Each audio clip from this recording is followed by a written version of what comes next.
Dalam lubuk hati yang paling dalam, sungguh saya ingin menyampaikan, kami sudah 9 tahun bekerja sama. Bagi kami, Ibu Menteri Keuangan itu jujur kami sampaikan adalah guru kami, sahabat kami, mitra kerja kami. Wa insya Allah semoga kita semua meridai, Tuhan mengizinkan agar beliau di 2024-2029 tetap di dalam pemerintahan. Amin ya Rabbal Alamin. Terima kasih.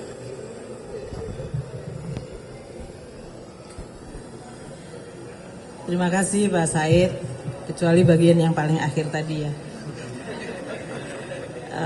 Alhamdulillah hari ini kami telah menyelesaikan tugas konstitusi. Saya sebagai Menteri Keuangan, Wakil Pemerintah bersama Menteri Bappenas, Menteri Hukum dan HAM, dan Gubernur BI di dalam terus kita menyusun APBN 2025 yang merupakan APBN transisi karena disusun oleh pemerintah saat ini untuk dilaksanakan oleh pemerintah terpilih dari pemilu 2024 yang lalu.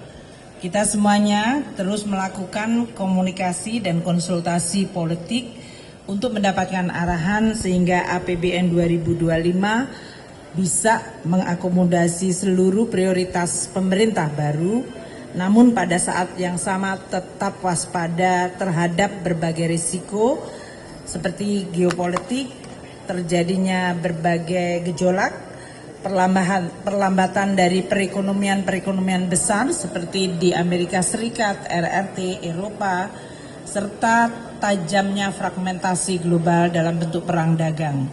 Inilah yang kemudian mendasari kami untuk menyusun APBN 2025 tetap hati-hati waspada namun optimis dan juga mampu mengakomodasi kebijakan prioritas pemerintah terpilih. APBN 2025 seperti saya sampaikan dirancang untuk menjaga stabilitas, inklusivitas, dan keberlanjutan. Dan ini tercermin di dalam baik sisi belanja pemerintah pusat, baik itu di KL maupun non-KL, belanja transfer ke daerah, serta below the line atau pembiayaan.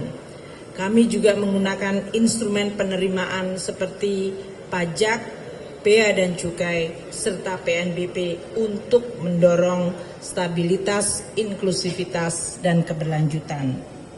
Pemerintah telah sepakat dengan asumsi makro yang tadi telah dibacakan, jadi saya tidak ulang. Dan kita tentu memahami bahwa berbagai indikator pembangunan juga sama pentingnya, seperti penurunan tingkat kemiskinan, tingkat pengangguran, dan juga ketimpangan. Kami berterima kasih di dalam pembahasan dengan Dewan Perwakilan Rakyat, terutama dengan Badan Anggaran, untuk bisa mengakomodasikan beberapa prioritas dari Presiden terpilih dan Wapres terpilih, antara lain program makan bergizi gratis, pembangunan sekolah unggulan, renovasi sekolah-sekolah di seluruh Indonesia, pemeriksaan kesehatan gratis, dan juga program ketahanan pangan dan energi. APBN 2025 kita harapkan akan menjadi instrumen yang tetap sehat, kredibel, dan efektif untuk membangun fondasi Indonesia menuju visi Indonesia Emas 2045. Banyak fokus di dalam APBN yang selama ini telah kita sampaikan dan akan diteruskan, yaitu collecting more, spending better, prudent, serta inovatif financing. Penerimaan negara dijaga pada 3005,1 adalah keseimbangan antara meningkatkan kapasitas APBN membiayai program-program penting, namun juga menjaga kondisi dan iklim investasi.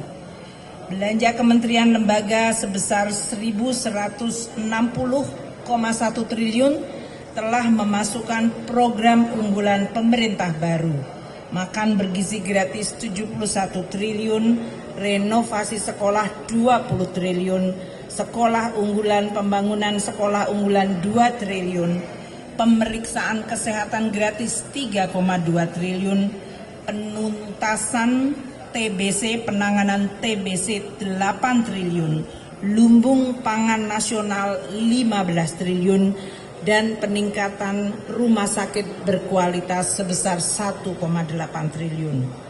Untuk transfer ke daerah 919,9 triliun adalah untuk menciptakan sinergi harmonisasi kebijakan pusat dan daerah dan meningkatkan kualitas belanja produktif dan perbaikan local taxing power, sehingga kemajuan daerah akan semakin diselaraskan, yang tertinggal bisa mengejar lebih cepat, sehingga daerah-daerah makin mengalami konvergensi kemajuan. Defisit APBN 2025 seperti tadi telah disampaikan sebesar 2,53% PDB atau 616,2 triliun. Ini adalah tingkat yang hati-hati, cukup untuk mewadahi berbagai program prioritas, namun tetap sustainable, prudent, dan pengendalian risiko yang tetap bisa dikelola baik. Di dalam pembiayaan investasi sebesar 154,5 triliun adalah untuk mendukung berbagai BUMN, BLU untuk peningkatan kualitas SDM. Saya ingin menyampaikan pada kesempatan yang baik ini terima kasih atas persahabatan saya dengan Pak Said dan seluruh pimpinan Banggar serta anggota Banggar, dan juga seluruh komisi yang telah membahas APBN 2025. Pasti tidak semua keinginan bisa diwadahi dan dipenuhi, namun kita berusaha untuk terus memaksimalkan sumber daya yang ada di dalam APBN sebagai instrumen pembangunan yang bisa dijaga keberlanjutan dan kesehatannya.